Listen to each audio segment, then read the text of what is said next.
Hello again. Something which is very obvious when looking at reports of the war between Russia and Ukraine is that Ukraine is more or less given a free pass for its conduct when it is doing things which usually bring condemnation from the international community under normal circumstances. We saw a perfect instance of this when on November the 22nd last year, a missile landed in Poland, killing 2 people. For a while, this came close to triggering a war between NATO and Russia. Poland claimed that the missile was Russian and talked of activating Article 4 of the NATO Charter. A serious international incident began to unfold. The world united in its condemnation of Russia for firing a missile into a neutral country, typical Russian aggression. Then, the whole thing abruptly faded away, and no more was heard about it. This was because it had been discovered that it was actually a Ukrainian missile which had struck Poland and killed people. Well, that's all right then. This is what we call a double standard. We have seen the same thing when it comes to Ukraine's strategy of using its own citizens as human shields, something to which Amnesty International drew attention last year.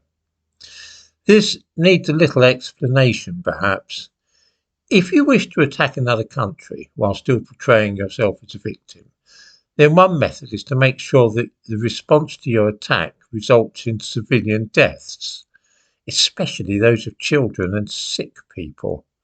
This makes the other side look terrible. In Lebanon, Hezbollah uses this technique, and so does Hamas in Gaza. You station your artillery or missile launchers in the playground of a school or the car park of a hospital, and then you open fire on your enemy. The return fire will be aimed at your forces, and since they're based near children and hospital patients, there's an excellent chance that some of these innocent civilians will be injured or killed during the counterattack against your forces. This trick has served Hezbollah well, for they launch rockets into Israel from a school, and then the return fire from Israel hits the school and provokes international condemnation. Result. Of course, putting civilians deliberately in hazard like that is a violation of the rules of warfare, but there you are. It's hard to prove, especially if you can remove the evidence of your initial attack before reporters arrive on the scene. This is exactly what Ukraine has been doing, and as a consequence they've had some great headlines showing the damage that Russia has inflicted upon schools and so on. It really makes Russia look lousy, and because they're very quick to remove the evidence, it has garnered a good deal of sympathy for the Ukrainian cause in the world's press. Amnesty uncovered a lot of evidence about this and issued a statement last year condemning the practice, whereupon a team of academics set out to check what Amnesty had said. They essentially found that Amnesty was quite right. I give links to a report about this and a piece from the New York Times in the description to this video.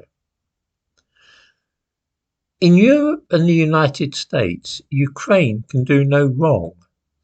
Their cynical use of civilians in this way is now common knowledge, and yet nobody really wishes to address the matter. Whatever Ukraine does is automatically regarded as being virtuous and good, while every action of Russia's is wicked and barbaric. I'm not a supporter of Putin, but it's quite obvious that a proxy war is being fought here between NATO and Russia, and because Ukraine is against the Russians, that makes them the good guys and beyond reproach.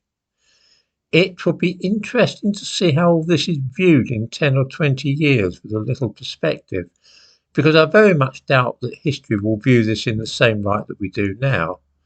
A geopolitical struggle is taking place, and without looking at the entire thing from a global standpoint, it's not easy to see the implications of what is actually happening now.